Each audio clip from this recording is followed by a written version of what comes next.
Hey everyone, this is Terrence here with our lesson for the week. We are going to learn about planning in chess. Planning in chess.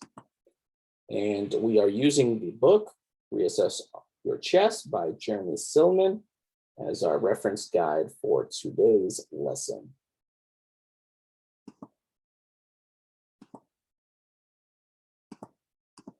All right, let me get this presentation up and running. Let me go ahead and share my screen.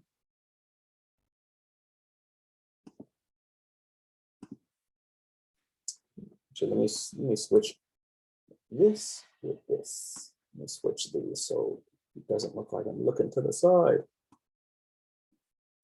All right, there we go.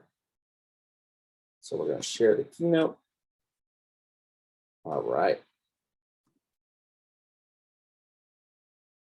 So planning in chess, one of the hardest things for amateur players and even some master players is planning in chess. Oftentimes when you get to the end of the game and you're analyzing the game with your opponent might ask you, what was your plan at this point in the game, or what were you thinking? Sometimes chess is really complicated and we don't have a good answer for that question. So over the course of our time together, we'll learn more about planning, and this won't be the only lesson, but we'll learn more about planning today. We'll break it down into some very digestible parts so that we can implement better planning in our chess games. All right, so let's get right into it. We're going to talk about some concepts, and then we're going to look at some positions. But it's very, very important that we nail down the ideas first before we look at the positions. Okay. Now, this lesson is appropriate for people that are, I would say, anywhere between 1,000 and 1,600. Now, certainly people outside of those ratings can learn something from this as well. However, this is specifically for people within those rating ranges. All right. So how do we find the right move? Well, there's a big difference in chess between doing what you feel and doing what the board is telling you to do. Now, don't get me wrong, intuition is very important in chess. But if we're not in tune with what the needs of the position are, and we don't have a solid foundation of ideas to look at particular moves, then we are going to be lost more often than not. We have to understand what is happening on the board, what our position needs, how to improve our pieces, what our opponent's trying to do to mitigate their plans.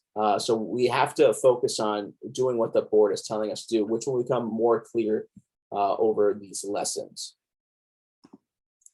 We're going to focus on this idea called imbalance, which Jeremy Silman really, he eloquently talks about in his book, what imbalances are and how we can utilize them to make really good chess moves. So an imbalance is any significant difference between two positions, the position of your pieces and the position of your opponent's pieces. So when we're looking at a position in chess, there's many factors that go into it. We have the way our pawns are set up, we have our pieces. Sometimes we have more pieces than our opponent, sometimes we have less, sometimes we're attacking the king, sometimes it's more positional and we're maneuvering pieces. Lots of things are going on. But the key word here is any significant difference between the two positions. Okay, and we'll get into this in just a second. So my analogy that I like to give so that people can understand imbalances and why they are important specifically for winning chess games. Okay, so our premise here is we want to win chess games.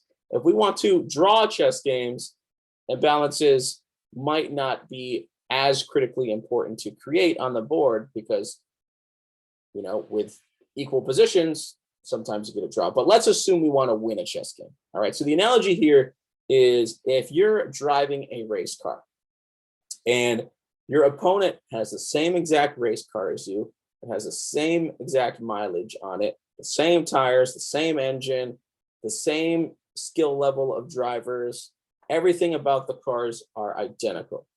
We would expect the outcome of the race to be a draw. Let's give a boxing analogy. If we have boxers with the same experience, same age, they're both right-handed, they both weigh the same, again, we would expect the match to be rather close, probably close to a draw, right? So any difference in your pieces and your opponent's pieces, or in the boxing analogy, any difference between the boxers gives one boxer an advantage and one boxer a disadvantage, or the race cars, one race car an advantage, one race car a disadvantage. This is because you have something that your opponent doesn't, and your opponent has something that you don't. So you want to cater your plans to enhance your advantages, to decrease your disadvantages, to highlight your opponent's disadvantages, and to tamper their advantages. Okay, pretty simple. You want to increase your strengths, decrease your weaknesses, increase your opponent's weaknesses, and decrease their strengths. Now, let's get more specific. How many imbalances are there? Give you a second to think about it. Now, Jeremy Silman has updated his list over time. He's added a couple more to it, broken the categories up a little bit more. But he says there are 10 imbalances. And I tend to agree, because his previous editions, there was only 7 imbalances, but I think he is more accurate with this. But what do I know? He knows way more than me. All right, so what I want you to do is take a second to name an imbalance. Again, a significant difference in your position and your opponent's position. What is a significant difference? All right, so take a second to think about that. So the 10 imbalances are superior minor piece. Okay, minor piece is a bishop or a knight. I have a bishop or a knight that's superior to one of your bishops or knights. That is just a significant difference in the position. Pawn structure. If you have a really solid pawn structure and I have 4 pawn islands, 3 isolated pawns, a backwards pawn, that's going to be an advantage for you. Space. If my pieces are really encroaching upon your territory, my pieces are past the halfway point of the board, and yours are just back on the first and second rank, I'm probably going to have an advantage. This is called space. My pieces have more territory to maneuver because I'm controlling more squares than you are. That's a positive imbalance. Or it could be a negative imbalance if you're on the wrong side of that. Remember, each of these imbalances, you can be on the right side of it or the wrong side of it, or it could be equal, in which point it wouldn't be an imbalance because there would be a big difference. Material imbalances. Common sacrifice is a rook for a bishop or a rook for a knight. We call this the exchange. Someone might be down a pawn, up a pawn. These are material imbalances. That's something that all chess players at all levels understand very clearly. Next, we have control of a key file. If we're in a rook and pawn endgame, and there's only one open file on the entire board, the rest are closed up by pawns, that's going to be a very important file. And if I control that file, both my rooks are dominating that file, and your rooks can't find open lanes, I'm going to have an advantage. Next is a control of a hole or a weak square. If you have a pawn that's stuck on a weak square and it can't advance, that's going to be a negative imbalance for you. If you're taking advantage of, let's say, an outpost square, you have a far advanced pawn, you can get your knight all the way to the 6th rank, and it's really messing with his rooks and his queens, that's going to be a hole that you're taking advantage of, imbalance. Okay? Lead in development. This is particularly important in the opening phase of the game because this lets us know who has more pieces into the action, who has more pieces in the game. Next, we have the initiative. Who is pushing their own agenda?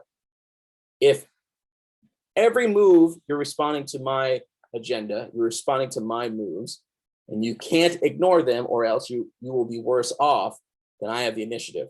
If it's reversed, if I'm just on my heels and I have to respond to everything you're doing or else I'm going to be worse off, then you have the initiative. That's an imbalance as well.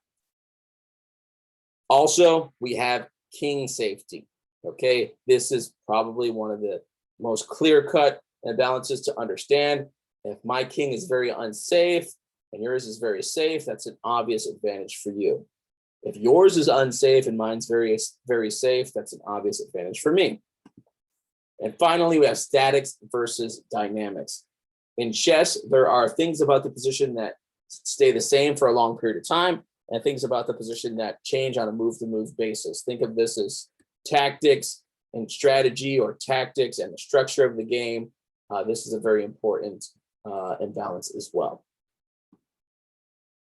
So why are these imbalances good, right? So in chess, it's often good to work backwards, right? So if the goal of the game is to checkmate, right?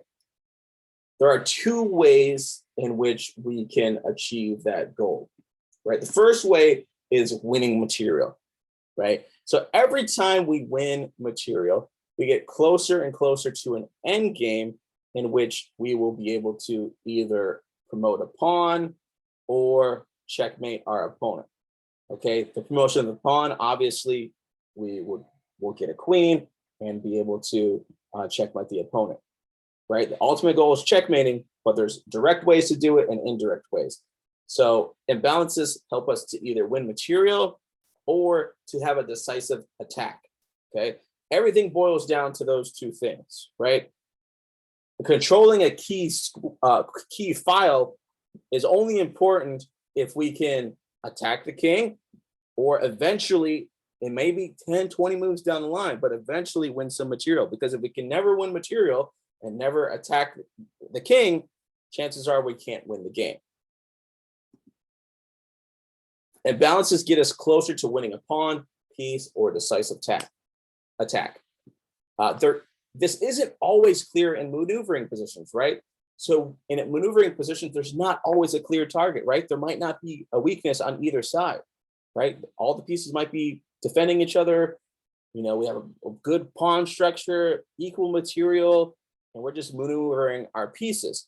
So this idea of winning a pawn, a piece, or decisive attack might not be readily clear in these maneuvering positions, right? It might be more clear in concrete positions, which is a chess term for positions that have a clear plan that we can just calculate different variations, right? So if there's a clear king safety issue, that's a concrete thing. We can calculate variations that will lead to sacrifices, attacks. It's concrete. If I have 3 isolated pawns and you can attack them, that's a concrete position where you can calculate the best way to win one of those pawns, right? That's a little bit easier to understand how the imbalances lead to a pawn, a piece, or a decisive attack. The maneuvering positions, you just have to trust the process and try to get as many positive imbalances in your favor. Space, better minor pieces, safer king, control of the key squares on the board. These things will ultimately lead to more concrete positions. At first, you might be maneuvering and not have a clear concrete plan, but as weaknesses arise in the position, or when you create them by sacrificing a pawn, sacrificing a piece, then the positions become more concrete and you're able to calculate more clearly.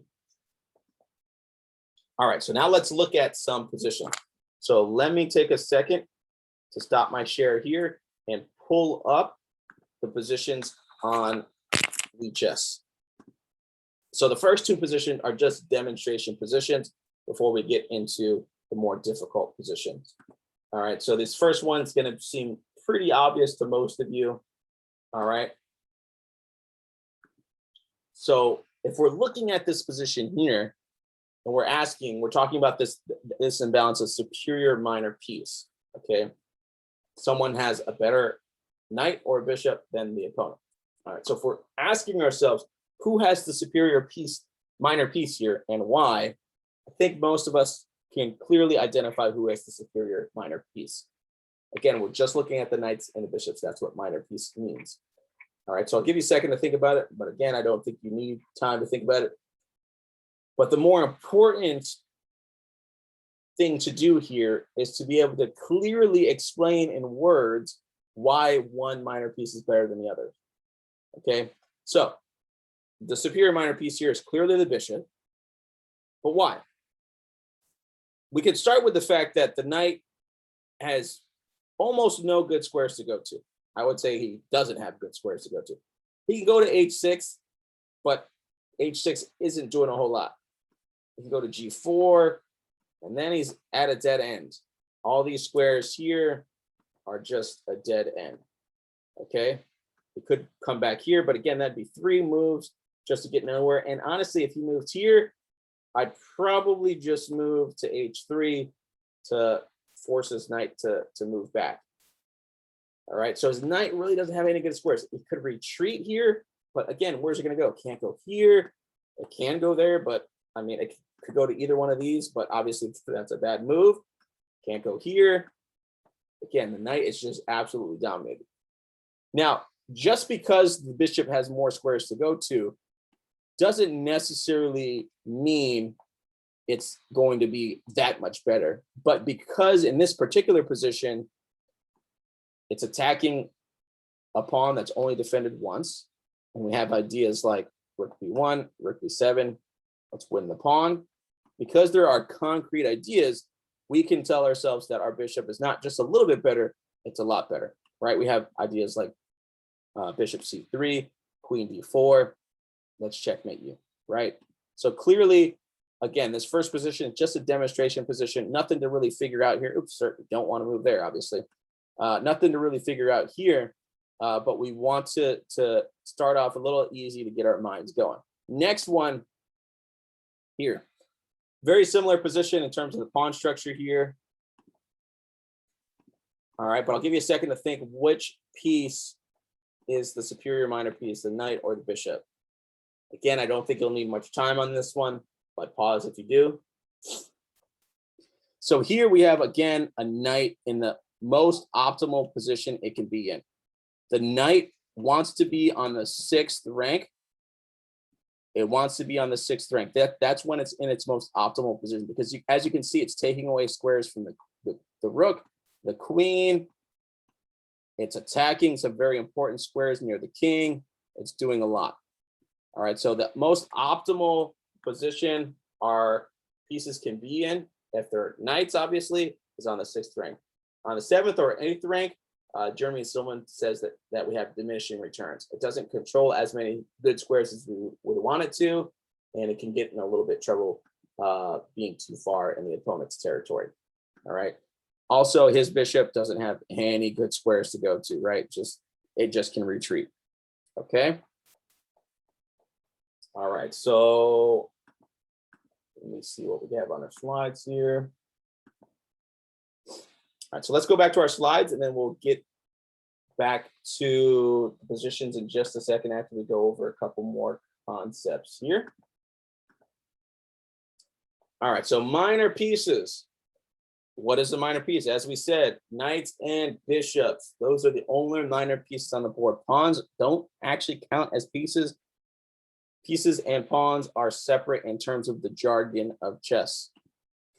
So what is the advantage and disadvantage of each? Sorry, I got a little typo there. So what are the advantages and disadvantages of each? If you don't know off the top of your head, I want you to pause and think about it. What's the advantage of a knight versus a bishop? What's the disadvantage of a knight versus a bishop, and vice versa? So our knight here is going to have an advantage of being tricky. It's the only piece that can jump over pieces. It's the only piece that moves in L. This tends to be a little bit harder for our brain to pick up upon, and thus we sometimes walk into forks, or our opponents walk into forks, where our knight can attack multiple things at once. Also, it can get to each square on the board. Remember, this is relative to the bishop. This is something that the bishop cannot do on its own. Disadvantage is it's very slow. If the knight wants to get from one edge of the board to the other, it'll take 3, 4, 5, sometimes 6 moves, depending on the position, to get to the other end of the board. Bishop, advantage, fast and long range, right? If I want to go across the board, bam, 1 move. It's very fast. This is good in end games in which there's pawns on both sides of the board. These are positions in which the bishop will dominate the knight. Disadvantage, it can only get to half the squares on the board. Sorry if you hear my daughter crying in the background. If you don't, then I shouldn't have said anything. But if you do, that's my 2-year-old crying in the back there. Disadvantage, you can only get to half of the squares on the board, okay? So a light squared bishop can only get to 32 of the squares. A dark squared bishop can only get to 32 of the squares. That's why bishop pair is so important. They need each other to get to all the squares. All right, so let's get back to our positions.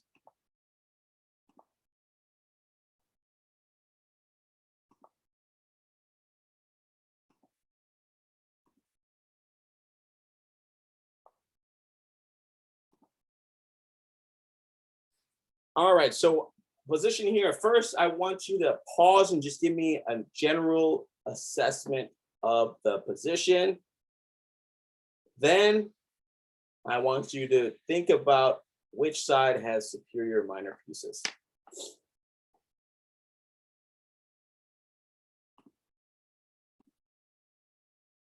All right, so it's very clear here that white has a superior position. And that's because this knight here is absolutely trapped. Okay, actually, and I gave the position the wrong position. This is two moves into the position. But let's look at the position here. So this is your original position here, and you're supposed to find the move G6, which entombs this knight forever. If we don't play this move immediately, then the knight has a chance to get out, right? So we have to play G6 immediately to entomb the knight forever. All right, but here the continuation is really beautiful. All right, so number one, if we ask ourselves, this is a very important question to ask ourselves, not including exchanges, if we were to give our opponent 2 or 3 moves in the row, would they be able to accomplish anything of value? And the question here for black is no. If we gave them 2 or 3 moves in a row, that not including exchanges, what could they do to improve their position? Maybe they could move their knight to d6. Maybe they could move the rook here. There's not much they can do.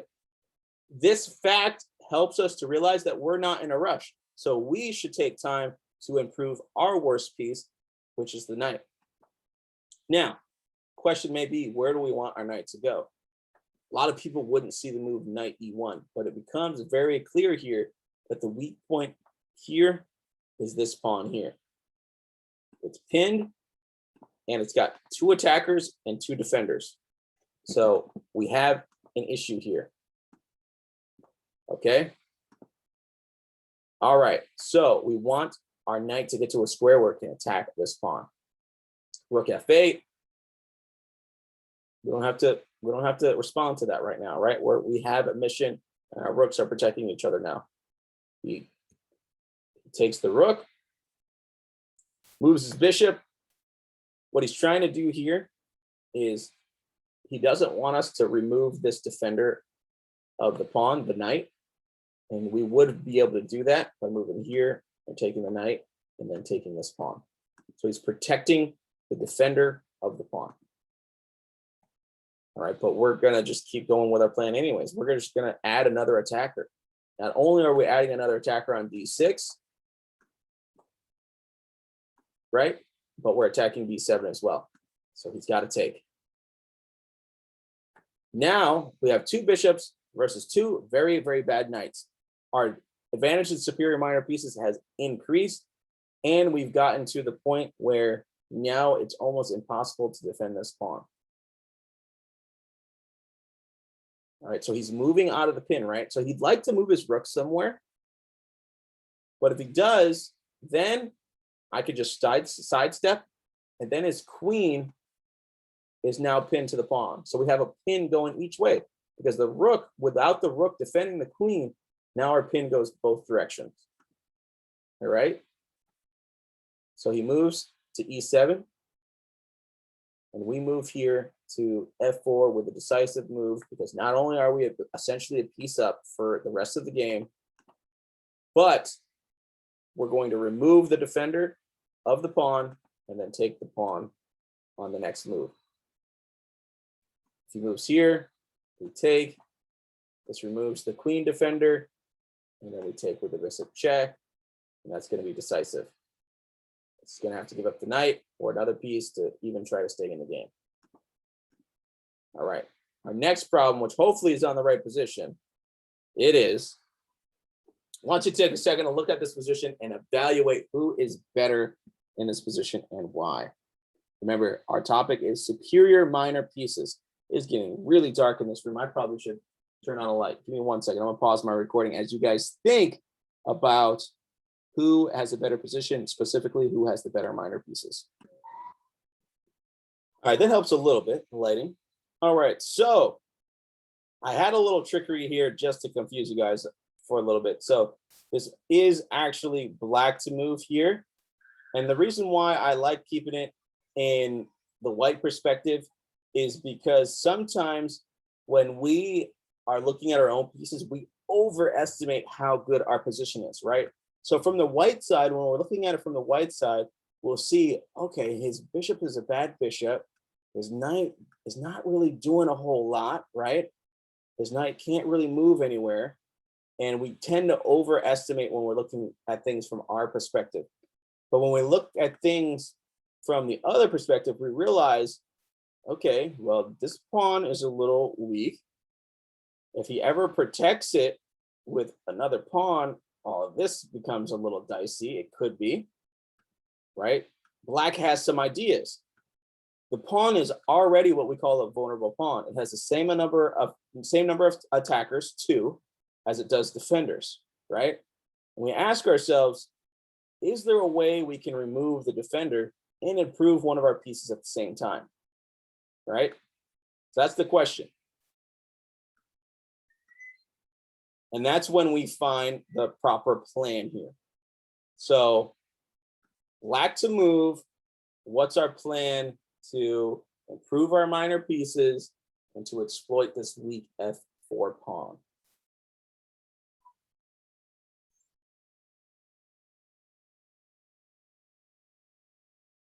So our idea here is a backwards knight move, knight b8. It's already winning for black because no matter what, black is going to win material. Here's the reason why. If he protects the pawn right away, then we get to attack the rook. Then when the rook moves, we get to attack the knight. And then when the knight moves, we get to move our knight and take advantage of the discovery along this file here.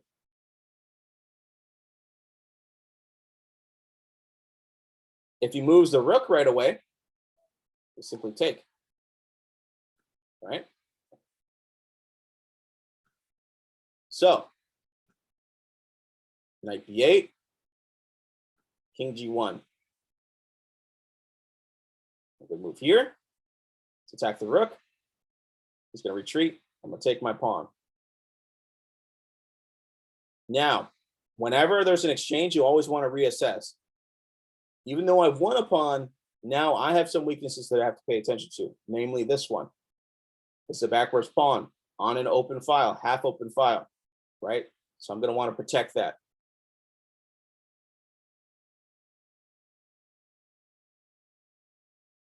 It's going to move rook e1 to try to take advantage of the pin, or not the pin, but the weak pawn. I'm going to advance my minor piece and attack his c2 pawn while also defending my e6 pawn. Bishop d1, king f7. All right. So going back to the original position here. Bad bishop, weak pawn on f4, knight, not doing anything right now. I got to improve my knight to attack the rook, which is the defender of the weak pawn on f4. This is how being aware of the imbalances in this case. Okay, my minor pieces aren't great. His aren't either, but I can actually improve my minor pieces to make them superior to his, while at the same time kicking out a defender of an already fragile pawn. So knight b8, king g1, again, to get out of this potential pin once the pawn moves. Knight c6, retreat, takes, g3, let me defend my weak pawn. Let me maybe try to attack the weak pawn. Let me improve my minor piece again. Now it's pretty clear who has better minor pieces. Mine are doing active roles. At least my knight is doing an active role, and his knight is not quite sure what his knight's doing, and his bishop is very, very defensive. All right, this bishop is still not great. I do have to improve it, but I am a pawn up, and I have the initiative here. All right, so going back to this position here, let me turn on the engine here. So if black were to defend here, right? So we're actually just going e5. Let me see if knight c6, right? Does this work? Yeah, this works as well. It's not the best move, but it does work as well. Now we have some weak pieces along this diagonal. So f7.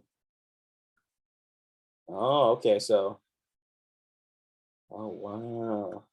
All right. So we're going, let's go here. So if we take, okay. So not the best, but still a nice advantage here. So the computer prefers, let's see. So we still attack. We move knight a5. Ah, that makes more sense, right? Because now we're going to attack the knight and the bishop, or the knight and the rook at the same time. So that makes sense, right? So if he moves here, we still got a double attack going. I like that. That's much better than my sub variation. All right. So again, superior minor pieces. I hope you guys learned something.